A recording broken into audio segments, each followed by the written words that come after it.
right, so it's been a couple weeks since we've actually talked some college football. Things have happened for Ohio State. Some things have happened for Michigan. And we got to talk Nyckoles Harbor and Jaden Rashada. I really Doesn't want to matter. talk about this whole Nyckoles Harbor thing because he was on your list. This is why covering recruiting for a lot of those that do it, like I can't even call myself really covering it other than just repeating what I hear from insiders and things of that nature. But it gets very frustrating to hear a guy tell you one thing, consistently. No, man, I'm going to be a heart surgeon. Academics is very high for me because I'm going to be a heart surgeon. NIL? What? Bro, Nyckoles Harbor. I get NIL anywhere. Which is the God's honest truth.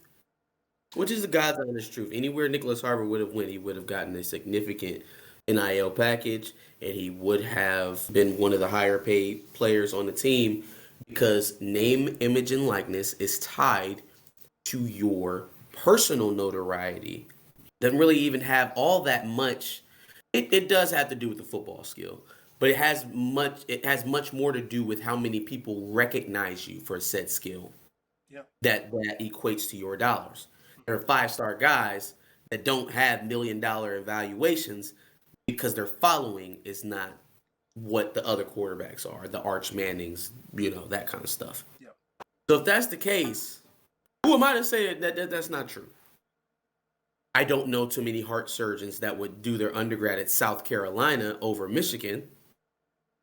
It is what it is. Even that I can swallow if it feels like it's about football. If South Carolina was putting tight ends and wide receivers in the league year after year after year, if they were even a good football team, they were decent last year. Good is a stretch. Very fortunate they got wins versus a couple of teams that they really shouldn't have. They beat Tennessee after Hendon Hooker got hurt. They beat Clemson when Clemson was in an absolute tailspin. So, there were a couple of fortunate wins in there. Plus, Spencer Rattler, for all that he did do for them in some of those games, he had some bad moments for them in there too, and he put them in some bad situations as well. So it's not even like you're going to a situation where your maturation is guaranteed. So then what becomes the deciding factor? Well, in December, it's being reported that Nyckoles Harbor hired a marketing firm, and not even one that had anything to do with sports. So it becomes harder and harder to justify what you have been telling us versus what ended up being. Yeah. You know what I mean? And that's it's the thing, man. You're covering 17-year-old kids. You ain't no problem with lying to you. Like, none. They have no issue lying to you. But then there are guys, right, that will lay straight up like, nah, man, it doesn't mean anything to me. I'm good. And then they commit, and then they end up showing you what kind of players they are on the field. Yeah. So that is recruiting. Finding the guys that want you for you and not for what you can give them. So yeah, it was disappointing to lose Nyckoles Harbor. I think the NIL space that we're in right now, I don't think it'll ever move too far off of where it is now for Michigan, other than maybe establishing some sort of baseline stipend for the entire team. Right? So you're going to make this much as a Michigan football player regardless. Now, we have the office set up to try to help you get opportunities. They just signed a deal with Learfield, which allows them to use the likeness of the university along with their NIL stuff. So now I don't know if you ever seen any of JJ shirts with the little fucking smiley face on it and stuff. Well, he does that because he can't use the Michigan logo. So now he can incorporate legitimate Michigan emblems and things like that to sell the merch with, which is going to make them a lot more money. If you're coming in saying, hey, South Carolina offered me blah, blah, blah, I don't think that that's something that they're ever going to do. Like, no matter how much money is available to them or how lax the NCAA is, I don't think they're ever going to sit down and say, oh, they're offering you what? Okay, we'll match it. That's not going to happen. If that's what it is, then we won't get those guys. It's unfortunate. If you're willing to go down to South Carolina win 8 games a season, and then hopefully you're good enough on offense to pop and get drafted. And that's your college. Oh, and you get to run in the Olympics and you get to train in warm weather to do it. Yeah. If that is your criteria, I don't think we could have done anything to win you over. We weren't going to win you. And that acceptance or that decision, while I'm not saying he can't make it, it's his decision to make. But for me, is a signal that it's not a fit to what we're trying to do. Yeah. We want guys that are going to run through brick walls. I don't want you to ask me what your pay cut is before you run through the brick wall. I think it's a culmination of the fact that these 17-year-olds, like you said before, are being given so much power to kind of shift everything in college football, on top of desiring attention, obviously. But no, but think about it though. But think about it. If you had a $250,000 evaluation for somebody to pay you for 8 months worth of work, you would wield it the same way. Yeah. Oh yeah. Oh yeah. No, I get it. It's American capitalism, and it's no different from what anybody else does when this amount of money is introduced into a system. So it's really not demonizing the players to just call it what it is, right? Like I wish they were more honest and open about it so that we can start moving in a more uniformed way, so that we don't have guys coming with suitcases of money to guys in home visits, and you know what I'm saying, so that we don't have to poach out high school kids to marketing firms that have nothing to do with football, placing kids in schools based off of NIL evaluations that may or may not come true. Jaden Rashada. You actually already set the segue a little bit there by mentioning Jaden Rashada, who is now going to Arizona State, of all places. A Herm Edwards-less Arizona State, might I add. Arizona State is in the worst shape they've been in since I've been watching college football. We're leaving Florida. Oh, but it's not for NIL stuff. That's false reporting. So I'm going to enroll at Arizona State. Look, I don't care if your daddy went there, your granddaddy went there, your granddaddy's granddaddy went there, or your granddaddy's granddaddy cleaned the floors there. There's nothing about Arizona State that says they are a perfect fit for, other than the fact that they have nothing else. You clearly go to Arizona State to become the one and only guy. They fired Herm Edwards on the field after a game. That tells you everything you need to know about that program right now. They're desperate. They're desperate to turn their team around somehow. There is no football reasons that you can articulate that other than, yeah, they're available, but who are you going to throw to? Who's going to block for them? I don't think any of that matters to him or them, because they got a guy and he got a check. Everyone's happy. It just probably won't work out for him in the long run because they don't have any other weapons. They're dog shit. They're not good. Yeah. Or a coach. It's just like, oh man, I feel so bad. We lost out on a top 5 recruit to South Carolina. They suck. Yeah, I'm upset we didn't get them. Make no mistake of it, I still win because my team is going to be playing for a conference championship at the end of the year. And yours is going to be playing next year's guys so that we can see who's going to replace the filth that we put on the field this season. You're probably going to be getting the bulk of your playing time in games 8, 9, 10, 11 because they want to see how good you are to start next season. Because whatever we did this season obviously wasn't it. And then they're going to be expecting you to carry the program as a sophomore.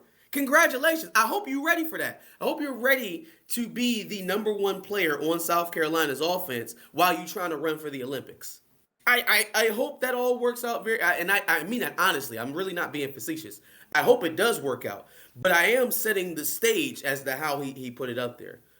You're going to be expected to be a guy, somebody that they can lean on the offensive side as a sophomore while you're training for the 2024 Olympics. I hope South Carolina committed to giving you, some leeway to do that. Because it just seems like as we go down the list of things that were important to Nick Harbor, his education, his pre-med degree, his training for the 2024 Olympics, It's just like there's a lot of question in all of that. So same thing with Jaden Rashada. How the hell did you land on Arizona State, bro?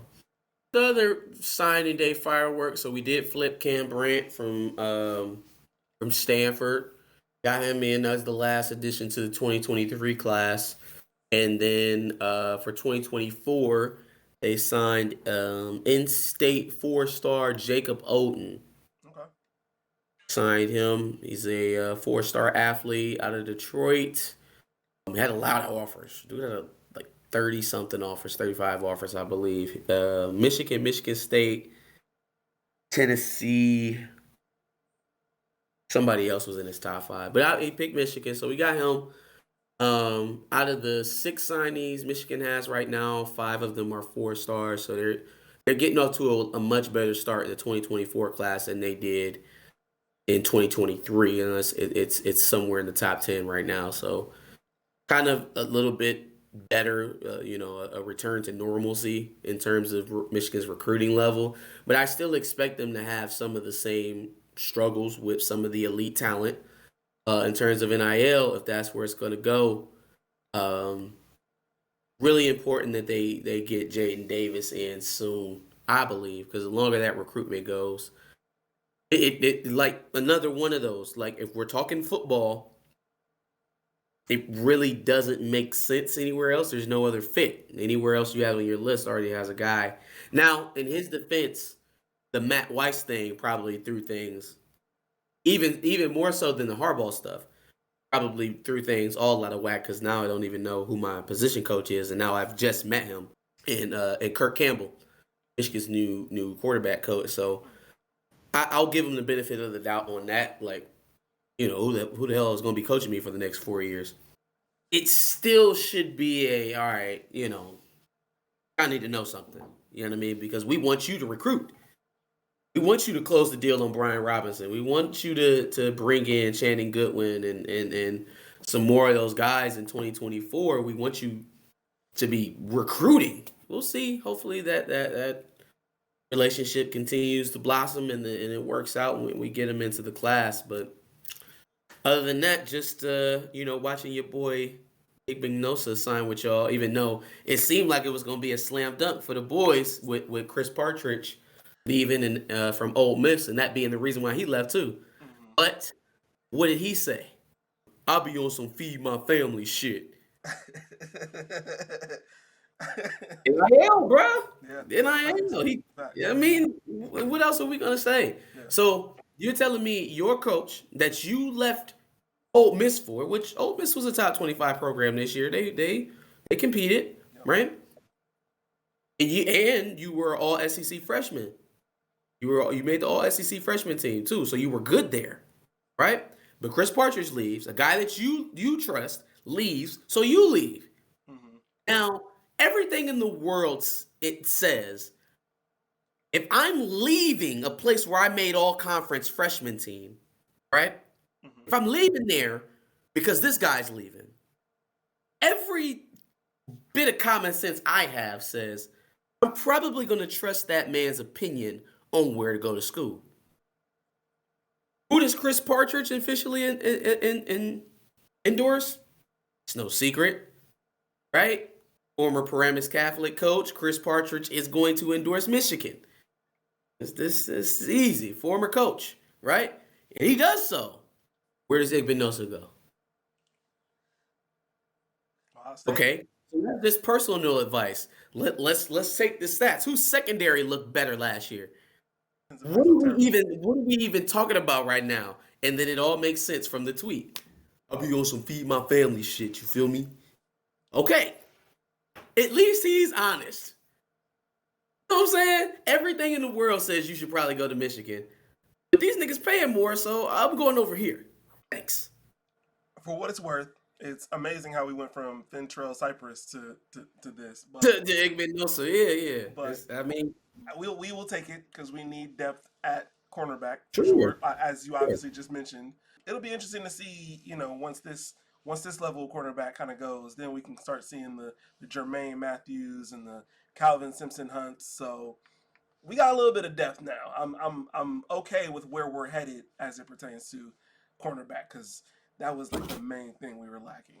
And then obviously we had already mentioned on Dubs and L's a week ago that James Laurinaitis is joining as a grad assistant for the linebacker position. So He should be the linebacker coach. I We should just think it's a glorified like. Yeah, he's going to be focused on the whole defense. So yeah, you but come in you're and taking away a recruiter though. Like you want Laurinaitis on the trail. yeah, You want him on the trail.